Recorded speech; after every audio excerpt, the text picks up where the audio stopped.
So today we wanted to dive deeper into the English Civil War, its causes, effects, characters, and its place in the larger history of modern revolutions. And to do that, we are honored to be joined by history podcast royalty, though more of a Gustavus Adolphus than a Charles I. From the Revolutions podcast, it's Mike Duncan. Mike, welcome to Hell on Earth. It's very nice to be here. I am not in any way connected with any royal dynastic family. I am a Republican tried and true. And to the extent that I deserve any honorific, it is merely to be the first citizen of history podcasting, not in any way. First royalty. Among equals. Yeah, merely Duncan. the first among equals. Just the fact that I always get my way is neither here nor there. So, Mike, you just wrapped up your entire Revolution series, concluding with the Russian Revolution. We hope that this interview might give you a chance to go back to the beginning where you chose to start the modern revolutionary cycle in England. So with the benefit of having completed the project, let's just start with how do you see this English Civil War fitting in as the beginning of this process of the era of modern revolutions now? Yeah, I did have to go back and revisit all this stuff because, when you sent me these emails, I was like, oh, yeah, I should go back and review sort of what I wrote. And that's 2013, 2014 is when I was working on this particular part of the project. So it has been a long time. So it was fun to go back to the beginning and review what these crazy people were up to. Because there is no England like Stuart England, in my opinion. Everybody focuses on the Tudors, or then they get to like sort of the high empire period or, the Victorian era. But for me, like nothing beats the Stuart period in terms of the kinds of ideas that are churned up, the kind of people that are running around out there. And then the whole thing really gets kind of buried in the English historical memory. They really don't think it's that big of a deal. They think it was just kind of a thing that happened and then things went back to normal and they don't really need to talk about it anymore. A very English way of processing this. Yeah. And then they're like, well, we do revolutions without any blood. That's our thing. That's what makes us unique. Like a whole century of absolute nonstop civil war. I don't think you actually get to make that claim. But, when I look at, if you take these conceptions of early modern revolutionary values that are churned up in kind of liberalish sort of ways, like liberal and Republican values of constitutions, of participating in government, of sort of drafted bills of individual rights, like a lot of those things are being churned up in the English Civil War period. And they're amongst the first to really be talking about these ideas in political ways and revolutionary ways. If I had to do all of this all over again and I had unlimited time, the Dutch rebellion and the Dutch revolt against the Spanish has, there's a lot going on in that conflict as well that sort of feeds into what's going on in England, and England feeds into what's going on in the Netherlands because they're so tightly linked at this point. But I do see so many of the things that then what we would now call like liberal or bourgeois revolutions that define what revolutionary movements are all about really through the mid 19th century are starting here in the 1600s. And I think it really is an appropriate place to begin any story of modern revolutions. Right. So I think one of the things that's interesting about this is that you see the conditions that produce the English Civil War, the English Revolution. Do you use those terms interchangeably when you think about the? There's like so many different ways to describe this period. There's the Wars of the Three Kingdoms. There's the English Revolution. There's the English Civil Wars, the Britain and Revolution. I use all of them interchangeably. It's just a giant 25-year conflagration. That lacks any kind of, but people argue about it. There are revisionist historians who don't think that any kind of revolution actually took place, that it really was just a civil war conflict between competing political factions, and it didn't really go beyond that. I don't buy that argument, but it's certainly one that gets made a lot. Well, we'll talk about that a little more in a second, but we see kind of in the English Civil War, English Revolution, a bit of a blueprint laid out for how these events began in this kind of conflict of an upwardly mobile yet stymied middle class against a calcified monarchy. What parts of this revolution do you see as the templates for how future revolutions will take place? Yeah, I mean, and it's a lot, I think because there are so many things that you can pull out of the English Revolution period and map directly onto both the French Revolution and the Russian Revolution. Is there a clique of dissatisfied nobles who are out of power who would like to be in power? Yes. Are they going to start turning towards more popular rhetoric in order to put pressure on the king? Yes. Are there sort of mobs operating in the major urban centers that are putting pressure on the monarch because they happen to be living in that urban center? Yes. Once the revolution gets going, do the victorious revolutionaries then split into factions where there is a sort of a more radical faction that sees the conflict as opening up ground for ever newer ideas to come to be expressed, and those amongst the more conservative, that people who are now conservative, who were the original clique of liberal nobles, who really just I just wanted to be minister of the interior. I didn't want to have an entire revolution, but I definitely wanted you to not be the monarch anymore, or at least bend a knee to us rather than the other way around.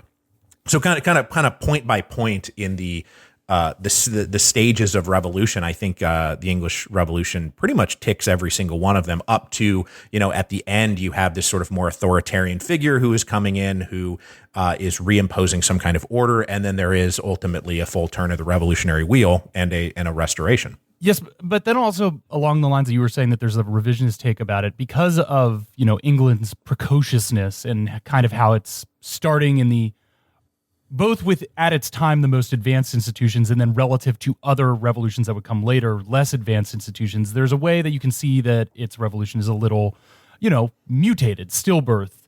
It doesn't result, at least in the first, cycle with the Commonwealth and the eventual demise of the Commonwealth, with a full assertion of bourgeois power over the monarchy. It ends with a restoration fairly quickly. So what are the ways that you see this as, its earliness, its prematureness affecting the ways that it's different from other revolutions? Yeah, well, I mean, it definitely comes like a century or even a century and a half before other, continental powers are articulating some of the things that are coming out of sort of the long parliament and, Charles's reign as attempt to reign as in personal rule without parliament, that where the English wind up at the end of the revolutionary cycle is quite advanced compared to the rest of Europe. And so even though, if you talk to somebody like John Lilburne or Gerard Winstanley, does this revolutionary period advance to its farthest possible point, where it's a republic of equal citizens, standing in full equality before the eyes of God? No, it's not those things. But does the king give the power of the purse ultimately to Parliament? Are they allowed to veto legislation? Are they allowed to have some major say in who are going to be the counselors of state? Yeah, all of those things. Mm-hmm. And so those are the kinds of things that the bourgeois revolutionaries of the 18th century and the 19th century are also going to be shooting for. Sort of, we are the landed power, we are the commercial power, we are the people who are being taxed, and therefore we should get to set what tax rates are, what things we're going to spend money on. We should be the ones who are making these decisions, not you, some individual relic of a bygone era. Right. So since this is the first modern revolution, it's sort of inevitable that it's going to contain within it a lot of things that are from the previous age and that you're not going to see in future revolutions. Specifically, the role of religion. No modern revolution that comes after it has religious conflict and differing religious views as central to it as the English Civil War does, because after the English Civil War that vocabulary transfers to more abstract notions of citizenship or whatever. But at this time, the only language they had for those sort of concepts is the language of God. So I was wondering if you could talk a little bit about just how that influence, that religious context influences the English Civil War and the way that it plays out. Yeah, the English Civil Wars are great for that, in being that pivot point between sort of the Reformation and the modern world, because they're doing both simultaneously. They're having this very modern political revolution, but it is using the language of the Reformation conflicts that had gone before it. And by the time you get up to England at this point, Catholics have been soundly defeated. They are sort of a permanent minority class who are, face special restrictions and special taxes for being Catholic. So when it comes to these political conflicts being expressed in religious terms, it's between really sort of high Anglicans in the Church of England and these more radical Puritans who are coming out of, the Calvinist tradition. And that becomes the conflict. And it just shows how these religious schisms, people are constantly organizing themselves around these, what I think the three of us sitting here today would honestly consider to be fairly trivial disagreements about how to organize your existence. Is there going to be a rail? Is there going to be a table? Is there going to be a rail? Which way does the altar face? Is it facing east or is it not? Like those I will kill kinds you of if little you put a things. rail in my church. Exactly. And people took this really seriously. And one of the, one of the fascinating things about dealing with the past is you can't just say, oh, well, this is silly little business, that this is all just window dressing for what's really going on, because there was a real devotion to religious thought. It's how they encountered the world. And so people like Cromwell and Fairfax were very devout Christians on top of everything else. The levelers and the diggers, who are the most radical phase of the English Revolution, are expressing their political beliefs and their economic beliefs in extremely religious terms and very Christian terms. And then, as Matt, as you said, once you advance another 100, 150 years and you're having these same sorts of debates kicked up by the French Revolution, like religion is a very big part of the French Revolution, but it's a bunch of atheists who want to abolish religion as opposed to just another religious sect. Although that conflict between sort of this, not to get off on the French Revolution, but the conflict between sort of the civic-minded atheists, like they operate a lot like a religious faction would have in previous terms. They had their own sets of ideologies and even martyrs and those sorts of things. So it is interesting that then as you go forward, religion doesn't really play a role in the American Revolution that much. And in most of the other revolutions I talked about, it's not a huge deal. But here, Presbyterianism, Puritanism, Anglicanism, Catholicism, like these are major, major factors that people took really, really seriously. Well, going off those ideas of religion, because, the implementation of the prayer book is like the spark that lights the tinder, basically, of this entire thing.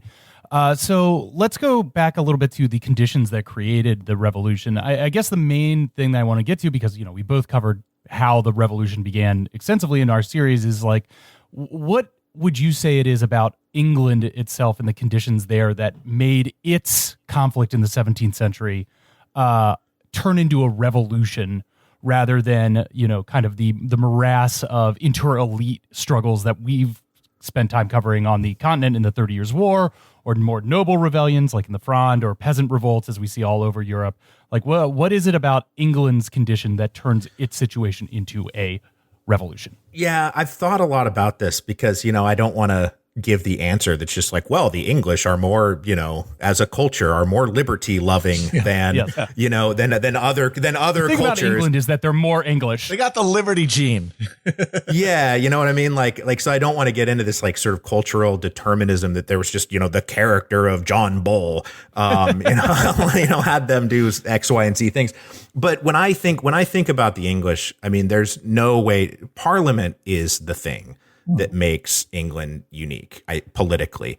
The early establishment of a regularly occurring representative body of the major nobles and landowners of the realm, who are meeting regularly. It's by the time the French Revolution happens, there was an Estates General that was also operating in France, but it had ceased to have any kind of real function, and it wasn't called for 175 years before the French Revolution. Whereas in England, the expectation of Parliament having its say, and the expectation of Parliament being a regularly convening body that you can get together, and that there is an institution of power that is outside of the monarchy, I do think gives a certain color to how you think about politics and how you think about, what is right and what is just. And so the existence of Parliament for hundreds and hundreds and hundreds of years, I do think puts a sort of a unique spin on politics in the Anglosphere. And you can pull that all the way back to the collapse of Roman authority in Britain. Like you have this almost overnight total collapse imperial authority in Britain. And then these waves of settlement coming from Germany and coming from Scandinavia, and this sort of Anglo concept of parlaying together, because there is no central authority that anybody can at that point adhere to. And by the time you get the establishment of like real dynasties, it's on top of this like deeply enmeshed structure of representatives that are the only way to like keep these warlords basically on the same page. Yeah, and they did have some concept of like liberty in the aristocratic sense, which is like the freedom for me, a noble, to do what I want to do independent of the king's will, as opposed to like a modern conception of liberty. But that was very strong. And when people during the English Revolutionary period, and I'll just name check John Lilburn again, he's talking about the freeborn rights of Englishmen that have been sacrosanct for 1,000 years. They were drawing on these very radical and modern notions. They were always reaching into their own past to justify them, and they had things in the past that they could point to that justified, no, the king can't just levy taxes as he sees fit. The king can't just lock people up as he sees fit. These are actually bold new innovations that need to be resisted, as opposed to it wasn't the case that they viewed the monarchy as something that was old and calcified and was decaying. They saw it as something that was new and active and innovative, that was actually trying to undermine all of the traditional rights that Englishmen were due by by the fact of their birth on this mossy rock north of Europe. but I think that plays a huge role in these things. Well, then let's move on to some of our top characters, some of our favorite guys from the English Revolution. And of course, we have the two strongest poles of the story, Cromwell and Charles. Two individuals who are very much defined by their times, both propelled and constrained by the mindset of their day. Let's start with Charles. As you just outlined, the people of this time, saw the institution of the king as something that was being innovative and new and pushing in directions that it had not gone before. So can you talk a little bit about your take on the man who was doing the pushing, Charles I? What is your take on the character and historical role on Charles I Stuart? And of course, fans of revolutions will know that this is what's a coming. bit. Yes, it is canon that Mike is very frustrated with Charles I.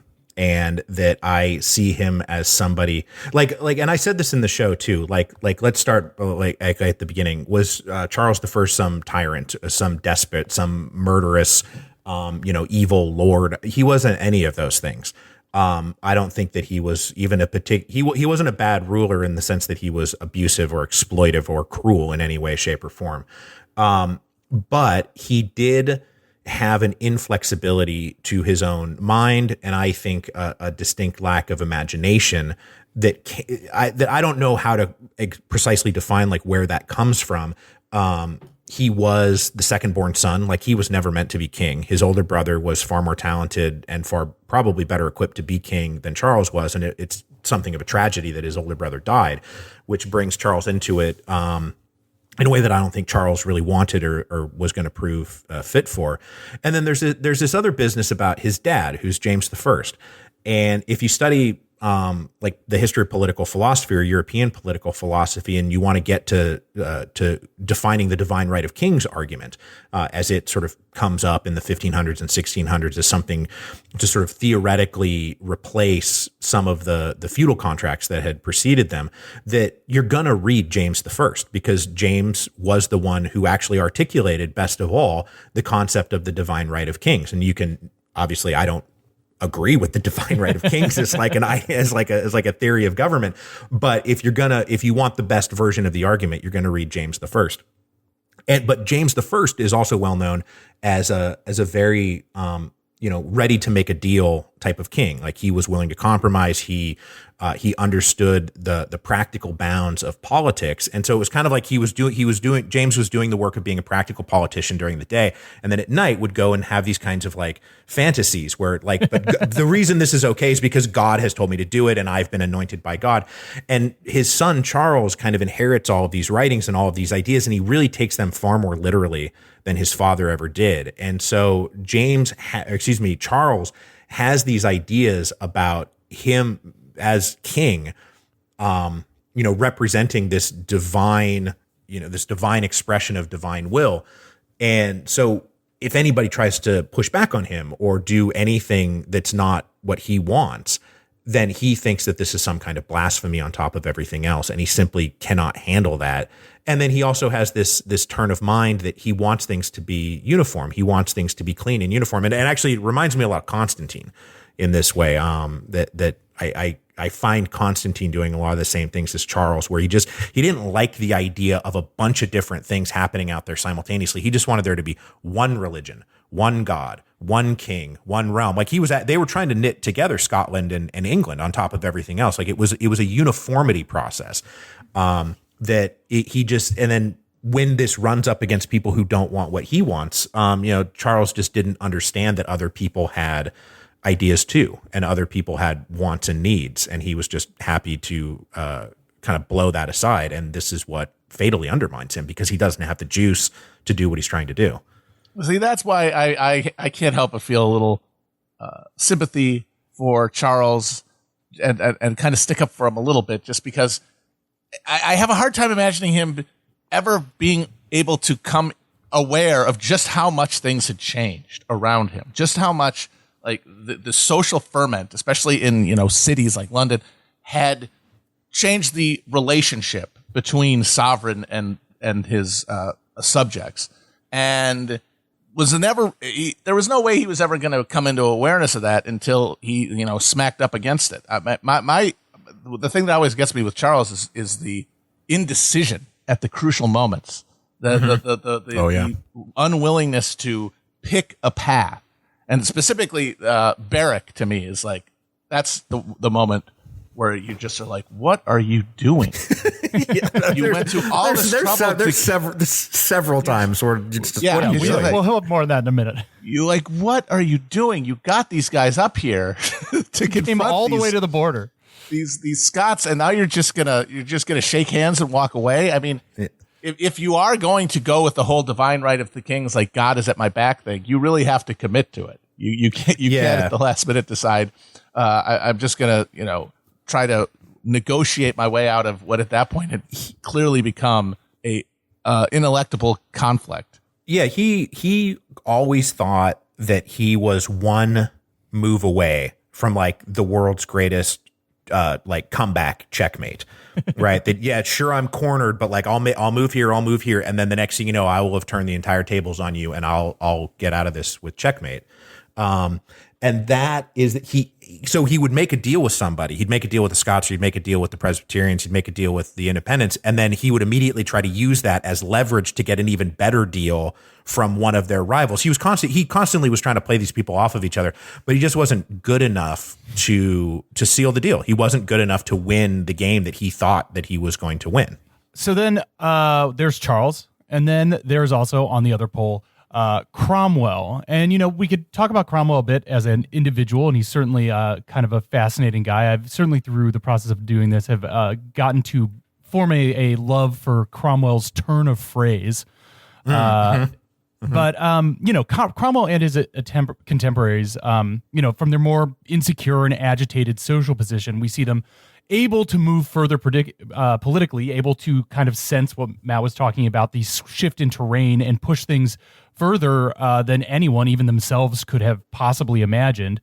But then they eventually kind of outstrip what there was a social language or grammar to comprehend. And, in the way we tell it, that is one of the reasons that the entire project ends up collapsing. But to you, Mike, on their own terms, where and how do you think Cromwell succeeded, and where and how did he fail? Well, he won the war, and that is no small thing. That's where Cromwell comes from. That's where Fairfax comes from. That's where the new model. That's where so much of this comes from, is that he was a part of that clique who, when the sort of the parliamentary side broke down into the peace camp and the war camp, that Cromwell was one of the leaders of the war camp. And I think that they were just right about the argument was Charles will never compromise until he is defeated in the field, right? We have to win the war before we do anything else. And I think that they were right about that. I don't think that, we saw Charles refuse to compromise even after he had lost the war. Mm-hmm. So it's not like he was going to do it before he lost the war. So in that sense, the thing that Cromwell set out to do, which is win the war, he succeeded in fully. After that, it becomes quite a bit more dicey because I'm broadly sympathetic to what Cromwell was trying to do, but he was trying to erect new institutions that, as you said, don't really have the social support, or nobody even really knows what it is that's supposed to be happening or why. And then when things don't go the way Cromwell would prefer them to go, he purges parliaments, he shuts them down, he dissolves them. He's doing basically the same things that Charles was doing during personal rule, which is like, why aren't you guys doing this right? I'm going to disband you and we'll recall you and see if you can do it right next time. And if you don't, then I'll just disband you again. And so Cromwell does fall into that pattern of people just aren't doing it right. And anything that goes against Cromwell's conception of what the post-revolutionary settlement should be, whether it's somebody like Arthur Hazelrig who wants Parliament to be the thing, like there are parliamentary absolutists out there who their refusal to compromise is not that they're angry that the king is gone, but angry that Parliament isn't walking away from this with all power. So there is a degree to which Cromwell's idea of what should follow the monarchy just didn't have enough broad-based support, and he wasn't able to, for as personally influential as he was, to the point where they tried to make him king, he could not actually force people to do what he wanted them to do, and that's also part of why the project falls apart. Yeah, as you said, they had not, the social base of support for this new form of government had not yet come into being, partially because any hope that they might have gotten that from, the common people had been wiped off the board by the suppression of the levelers and such. Yeah, and the intransigence of parliamentary absolutists sort of not taking yes for an answer when it comes to Parliament is going to have a lot more power than it used to, a lot more functions. And by that point, they were like, oh, but we want Parliament to have all the power, not share it with anybody. And so that also becomes part of it, is even the people who should have been Cromwell's closest allies in this were rejecting him for falling short of their own ideals. So the execution of Charles I is kind of amazing when you consider how no one in the positions of power in the lead up to it had an interest in seeing it happen, and in fact, wanted to kill him. Tried their hardest to prevent that from happening.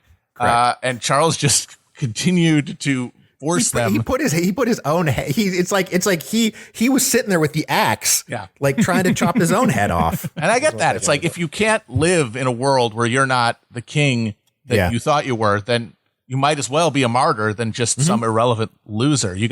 That's why you got to import some Dutch guy who has learned the lesson and is willing to be up there in his fake throne to actually do that. But when do you think it becomes, with all these people trying their hardest to keep Charles from being executed, at what point do you think is it inevitable that they have to, that against all their interests, they decide this has to happen?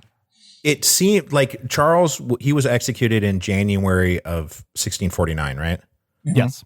Okay, so it's Christmas 1648 is when, that's how long out it goes before that's it. It's a done deal. I don't think it was a done deal until, so it's maybe like 3 weeks before he was actually killed.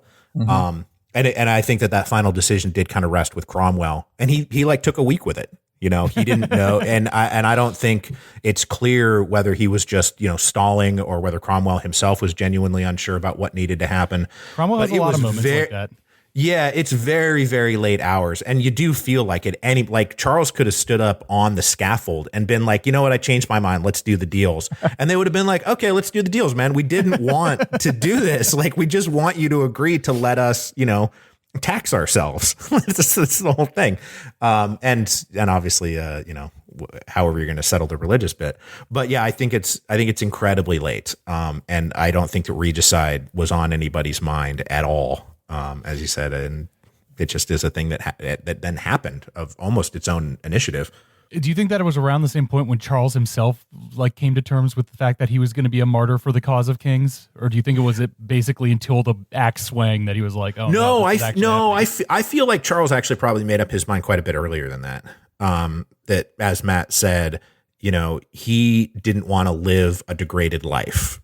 He believed in what he was fighting for. Like I don't find any like real cynical manipulation coming out of Charles. Like he believed in what he was trying to do in the same way that Tsar Nicholas and Alexandra believed in what they were trying to do. They believed that they had been sort of entrusted with the stewardship of this great, monarchical institution, and that to be the one who watered it down, degraded it, let these commoners in to kind of run the show, that would be a humiliation that was far worse than continuing to be king under such conditions.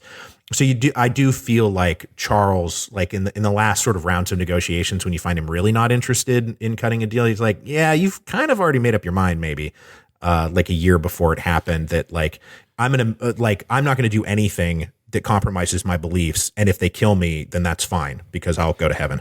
It's funny also just thinking about the parallels between Charles and Tsar Nicholas is that between both of them on the domestic side, they're both noted for having, eventually for Charles, it takes a bit, but like this kind of picture of marital bliss and household, like within their own houses, they are fully embodying what they believe their role as, father, protector, king, husband, king is. And I think it's not a coincidence that both of those families have this like kind of beautiful, on their own terms, domestic life, obviously other than the Tsar's children, but they both are enacting that so purposefully in their households. Yeah, for sure. And Charles was a good husband and father. It's widely commented on.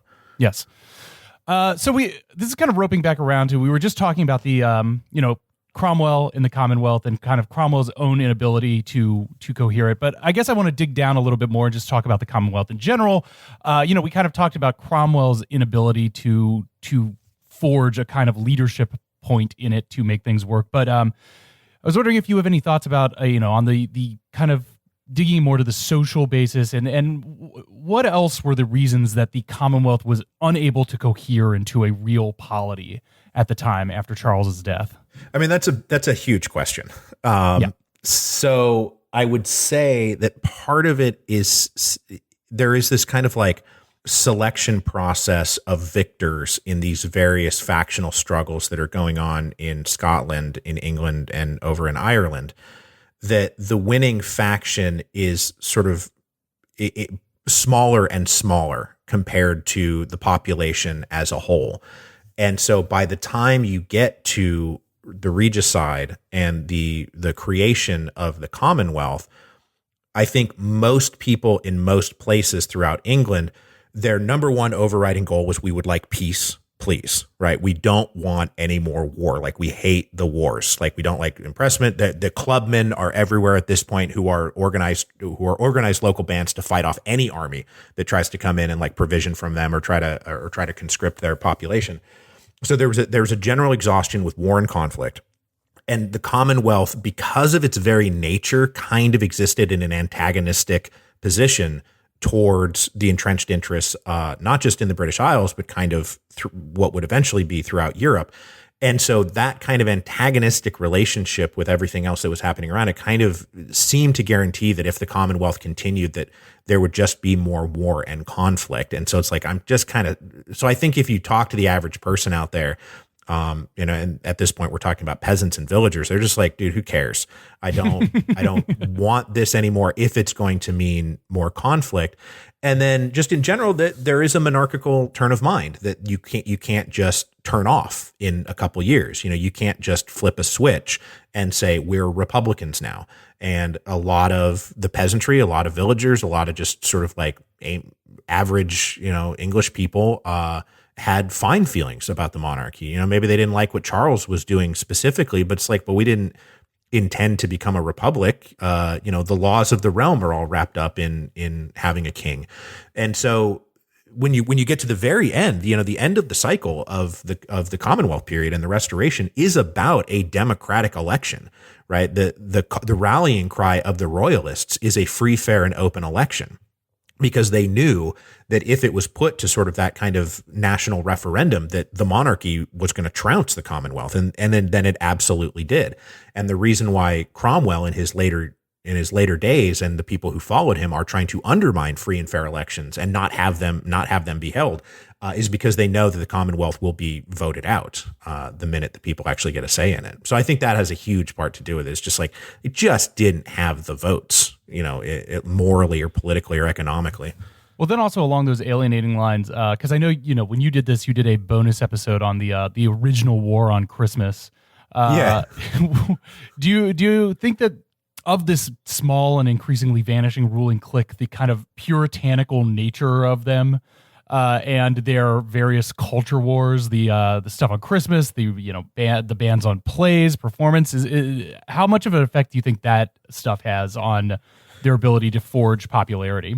I mean, putting a number on it is hard, but like nobody likes it when you try to cancel fun. Yes. And that's, like having your feast days, let's go get drunk and bait bears, because that was what people did for a good time back then. I think there was a general awareness that the Puritans, one of the things about the Puritans is that they didn't want anybody to have any fun. They didn't want people getting drunk, and they didn't want people having festivals. They didn't want people to stop working. So I think that it does, it certainly does not endear them to anybody. The bigger, like how much of a reach did all of this actually have, I think is something it's harder to pinpoint. It's going on in London, but there were actually a lot of people in London who supported it. And a lot of it was coming from some of these like Puritan businessmen who were like, we can get one more day out of our apprentices. And the apprentices are like, no, we at least get Christmas off. But like I see a parallel to it in, when we're in the French Revolution, and the Republic is trying to reform the calendar and reform time and do some of those like really fundamental changes to people's rhythm, and especially to their leisure time and their relaxation rhythms, and when they get days off and how they get days off and what their obligations are. The process of changing the calendar in the French Revolution definitely alienates quite a number of peasants against the Republic. And I think a similar thing kind of goes on during the English period with the wars on Christmas and those sorts of other things, but how much they were able to do it, because they don't have the apparatus to run like some totalitarian war on Christmas. It's just police like edicts exist. Yeah. And I think I said this in that episode, that you can always see that there's this pattern of they're constantly re-upping the statutes against these things because nobody's paying any attention to it. Like they're not able to enforce this at all. They can only make these declarations and then have people go, oh yeah, you guys, anyway. Thinking about maybe accepting a letter from Charles II, seeing what he has to say about all of this, because he might, I don't know, restore theater to England and create an entire era of high comedy and drinking. So just one more thing on Cromwell and trying to situate this with the other revolutions. As you said in some of your appendices to revolution, one of the hallmarks that you generally see is kind of after the initial phase of revolution, there's usually a moment where the revolution kind of collapses on the shoulder of a single strongman, you might derisively call them, or, a charismatic leader figure. So, how do you see Cromwell, I don't know, in conversation or compared to, a figure like Robespierre or even, Washington or any of the other figures that end up being these singular figures to emerge from later revolutions? Yeah, these guys, you can kind of divide them up into two categories, which is the reluctant autocrats and the enthusiastic autocrats. Mm-hmm. So I don't put Cromwell in the same category as Napoleon, who was an enthusiastic. He couldn't believe his good luck. Being you would born not have had to take period. The week to think about whether he would accept the crown.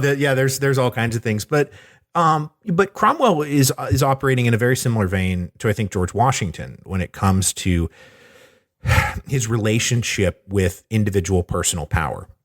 That he didn't really want it. And he is pretty consistent about this. He rejects the crown multiple times. I don't think that there's ever a point at which you could have convinced him to put a crown on his head. I don't think he wanted that. But at the same time, he was he was strong enough in his beliefs in himself. And then, as we said earlier, these guys are all very godly folk. And so he believed that God was on his side and God was sort of guiding his decision making and ratifying his decisions. That Cromwell was looking to put England and himself in a place where he just became one sort of leader among a group of leaders, as opposed to being the only leaders. And he didn't accomplish this in his lifetime because maybe unlike Charles, he really didn't want to have anybody else do it in the way that they wanted to do it. He wanted them to do it the way Cromwell should do it. So I don't see him as being enthusiastically autocratic, but also, when push comes to shove, did he ever set down power? No, he did not. And I don't think that was going to happen anytime soon either. It's obviously speculative, but I do wonder what you think about what could have been different if Cromwell had just lived maybe another decade. If he'd had like maybe 10 years to affirm his rule, to maybe get old tumble down Dick a few laps around the track of authority, so that he could maybe find something, find somebody else, or find somebody else. Yeah. Like, do you think there's any possibility of the Commonwealth, the Cromwellian Commonwealth, holding on if he just had a little more time at the top? I am skeptical. It does seem like the whole thing is a bit of a paper tiger, if it's even a tiger at all. But that said, one of the very underrated causes of the transition of the Roman Republic to the Roman Empire is the fact that Augustus lived for so long, right? He was starting his career as a teenager, and then he managed to outlive again basically every person who remembered life under the Republic. And so that by the time Augustus was dying, this very sort of cobbled together power base that Augustus had achieved for himself. It's not like he just declared himself emperor. It was this kind of like cobbled together thing that, what if Cromwell lives for another, not 10 years, let's say 30 years. He died at 59. He could have lived until his mid 80s or something. He could have held on some more. That maybe that does, his most intransigent enemies simply die. People who remember life before the Commonwealth are not around. People who grew up under the Commonwealth and who think it's perfectly fine are now coming into the system. I could see it theoretically happening, but the thing just seemed so tenuous. He didn't really have a good clique of allies because he had even kind of fallen out with Lilburn and the other major generals by the end of his life. He was still in the cycle of calling and dismissing parliaments up until the very end. There was no he still hadn't found a foot of stability. Yeah, and there was what is his base of support? It's the major generals and the New Model Army. Like that's where he's coming from, and that's why he is in the position that he is. And so by the time that he gets to falling out with the major generals and sort of alienating them on top of everything else, the thing just doesn't seem like it's gonna hold together. So maybe at best you push off the restoration for another decade or a decade and a half or something like that. Yeah, or he's overthrown and is executed. That's as plausible an end to this story as anything else of him living another 10 years. He doesn't live another 10 years. He lives another 2 years. The Commonwealth falls apart and he winds up getting executed.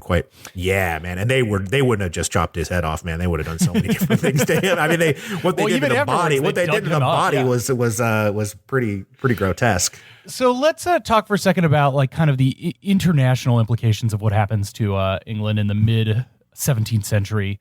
I guess this is a fairly broad question, but do you have any thoughts about how the English Civil War, its effects up into the Restoration, like how that affects England's greater trajectory on the international stage at this time in the 17th century?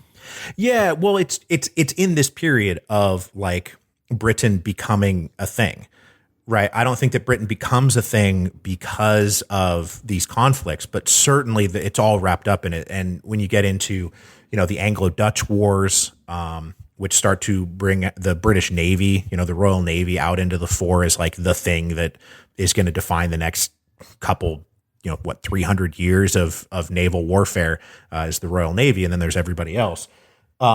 But also like a lot of these lords, a lot of the Puritan lords who were organizing against Charles, they were involved in colonization schemes in the New World. And there was a lot of sort of broadening of the British perspective beyond just the Isles to look at themselves as people who could live in the whole world.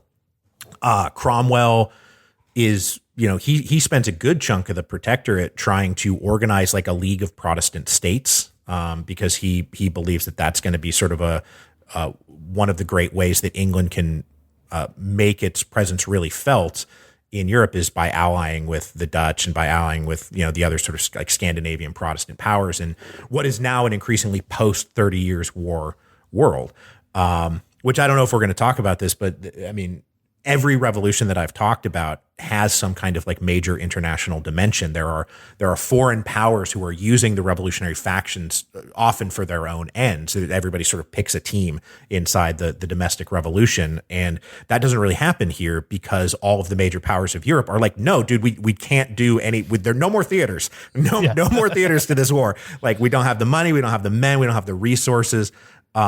So they were really kind of left to do their thing on their own. But I think in broad terms, the ascendancy of Parliament, the ascendancy of modern modes of financial management of the state is going to come out of these conflagrations, and especially by the Glorious Revolution. You have a well-funded group of rich lords who have the ability to kind of run their realm the way they want to run it, and that creates an explosion of economic and military activity that then from that point on, Britain is one of the big five or big six or big four, whatever generation you happen to be in.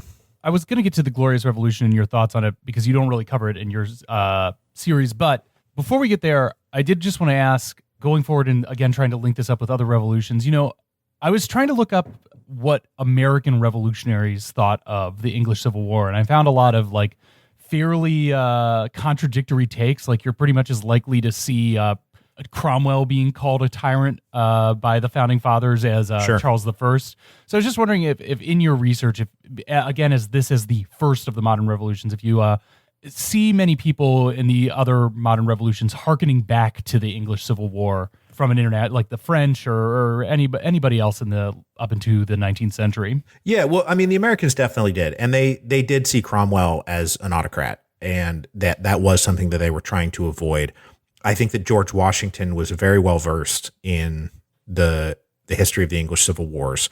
And I think that there are several things that Washington does in the course of his career that are specifically because like when the Newburgh conspiracy got going and the Continental Army officers wanted to basically march on the Second Continental Congress and do what the New Model Army had done to Parliament, and Washington shut it down.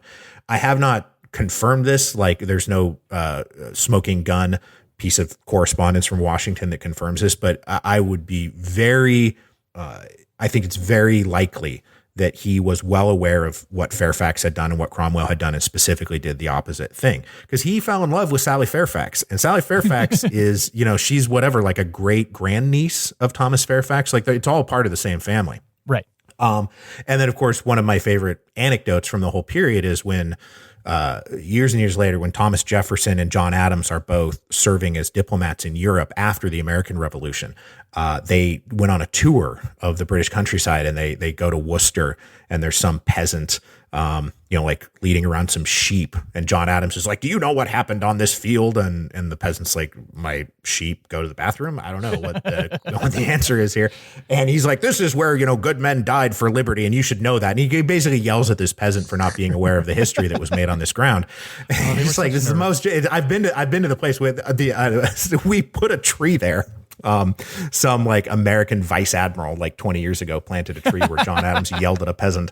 But those things, yeah, they were very aware of it. And then the French revolutionaries are sort of taking from for their inspiration, both Republican Rome, and a lot of what happened in Britain. They were also well versed in those, in those events. Lafayette, who I obviously wrote a book about, was constantly accused of being a Cromwell in disguise, and very specifically in those terms, that Lafayette is trying to be the Cromwell of the French Revolution, which Lafayette was not trying to be the Cromwell of the French Revolution. But the last little thing I'll mention is that, God, when he was facing his own death, Louis XVI, when he was locked up, he was reading from the works of Charles I and trying to sort of place himself inside the context of a monarch who had been killed by his own people. So it was, at least through the early 18th century, a very sort of vital historical precedent for a lot of what was going on. after that, the French Revolution just blots everything out. Yeah. Right. And and everything becomes talking about the French Revolution, and really anything that happens before the French Revolution is just not going to have the same power that talking about the French Revolution does. Okay, so we take our series up to the Glorious Revolution as kind of the ultimate end of this process of Parliament asserting control. As you say, the full turn of the revolution. You and yours, I believe, if I remember correctly, at the Restoration. So, I just kind of wanted to see if you had any thoughts on the Restoration period up to the Glorious Revolution, how that fits in with the full cycle of the English Civil War, the English Revolution right here. Well, it is properly the cap to the process, and if I had to do it all over again, I would have done 4 episodes on the Glorious Revolution and not then been dogged for the rest of my life by questions about why I didn't do the Glorious Revolution. Would you have done it as a separate miniseries, or would you have just tagged it on to the end of the English Civil War? I don't know. Whatever would be most complicated and difficult for a podcast app to download is probably the choice that I would have made. I don't know what I would have done with it, but it's all the same issues. It's practically all the same people. Nice. It is, the same types of arguments. And then that is really the settlement that settles things once and for all. The thing that cracks me up about the Glorious Revolution is that, as I said earlier, the English really like to pat themselves on the back for being so sensible. Like, oh, well, when faced with intransigent sides, we just, sort of sat down and had a cup of tea and figured it out. And it's like, no, the reason why the Glorious Revolution happened the way the Glorious Revolution did is because, not just within living memory, but 20 years ago, we were embroiled in a nonstop civil war with each other, and we don't want to do that again. And I do think that there is, the Glorious Revolution, to the extent that it is bloodless because of what happened in the 1640s and 1650s. It's not just, the British character, and it's, I feel like I'm really coming down hard on the British, like they toot their own horns. Oh no, they have it coming. They absolutely they have it coming. I have lots of British friends. They don't talk like this. I hope I'm not inventing too much of a British strongman here. Well, I feel like now not so much, but certainly if you read a British historians from maybe the early 20th century, there's certainly an element of that character that comes through.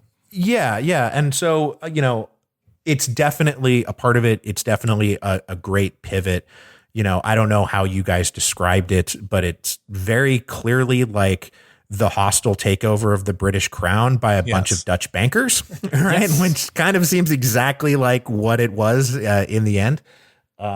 Which then, that's where the Bank of England comes from, is that, which I think is maybe even more important than whatever other little parliamentary settlements were going on, is that they chartered the thing that was going to be the engine of their empire. Up to the present day. Yes, that is basically our take on it. A fiscal merger with the Dutch business state to create. Oh, fiscal merger! How diplomatic. Yeah, sure. I called it a hostile takeover. Well, when we write the press release afterwards, we can kind of massage these terms. You were just talking about if you were doing this again, you would have covered the Dutch Revolution. You said you would cover the Dutch Revolution as well. You said you would cover the Glorious Revolution. I was just broadly, if you were now knowing what you we're doing 10 years of revolutions podcasting, are there any other things that you would kind of approach differently if you were to, be starting with the English Civil War now? Well, the main one is that this period is as rich in sort of figures, ideas, details, events, everything as I think the French Revolution is. It's not happening on a smaller scale because it's happening in Britain, not in literally the largest kingdom in Europe. But there's 50 episodes worth of material in the English Civil Wars. And I did it in 15 because that was sort of the task that I set myself when I started the podcast. And it was the very process of trying to sort of distill and summarize what's going on and all of the things that I was not talking about and events that I was leaving out. And I was like, when I get to the French Revolution, I can't do this again because it's simply too difficult. So the version of Mike Duncan that wrote 103 episodes on the Russian Revolution would do at least 50 on all of this because I think it really is that fascinating of a period. I think that's really the biggest thing. But would I want to go back and do that again? Like, no, because there are other revolutions that I wanted to get to, and I didn't want to spend 50 episodes. Like the whole reason I didn't want to start with the Dutch Revolution is because I didn't want to start with something called the 80 Years' War. Yes. Like that just didn't seem like a great launching pad for this thing that is supposed to be about many revolutions. Yes. And if I do the 80s year war, then I'm just going to be stuck with in the House of Orange for forever. And people are going to be like, I thought the show was called Revolutions, not Dutch Banking. What is it? Well, by that token, then, who are you guys from the English Civil War? Who are like the characters that stand out to you besides, Charles and Cromwell as the most evocative and interesting? Or if you have any like anecdotes that really come out too that you well, there's a couple. I walked away from it with a healthy respect for John Lilburn, who was he was both a great cavalry general and the author of Britain's first written constitution. So he's a sword and pen guy, which if you're a historian sitting around being like, oh, he's good, he's as good with the pen as he is with the sword. Like we're always impressed by people like that, I think. double threat. Definite double threat.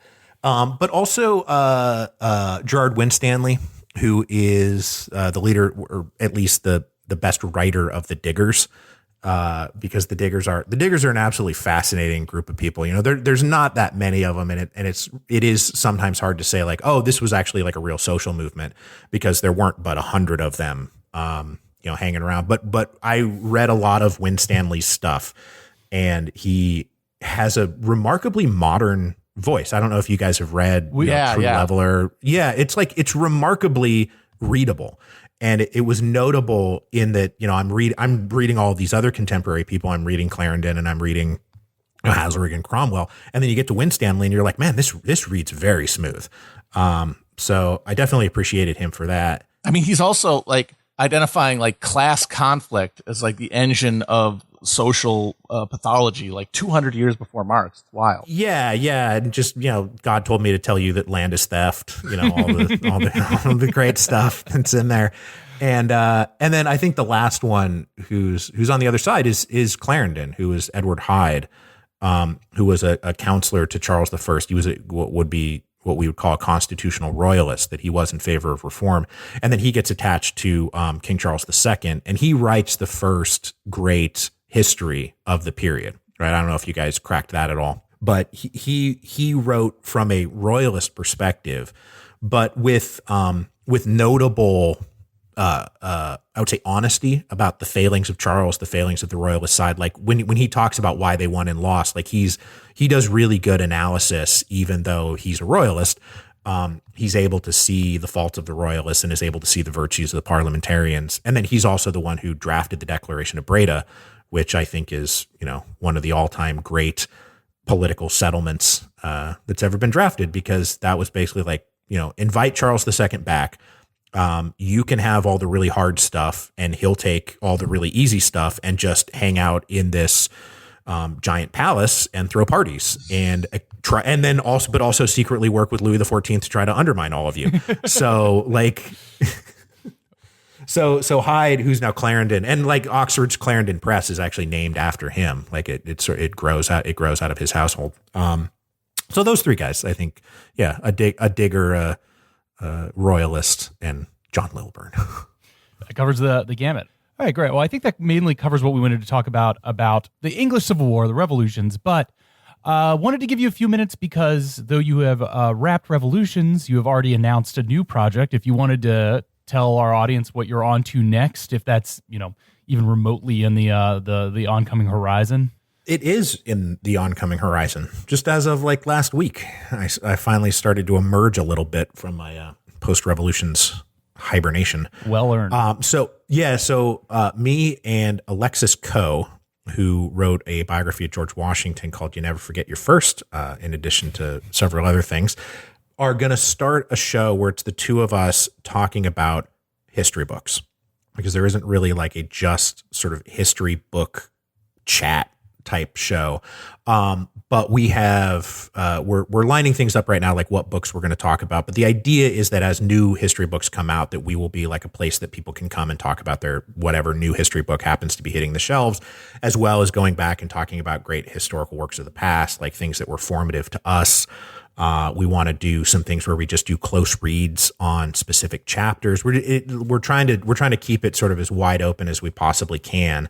But so we're mapping out the first 6 episodes, and one of them will be there's a sort of a chapter tacked onto the end of Black Reconstruction by Du Bois about sort of the role of history and how historical memory has been manipulated by the post-Confederate South to like tell a really inaccurate version of history.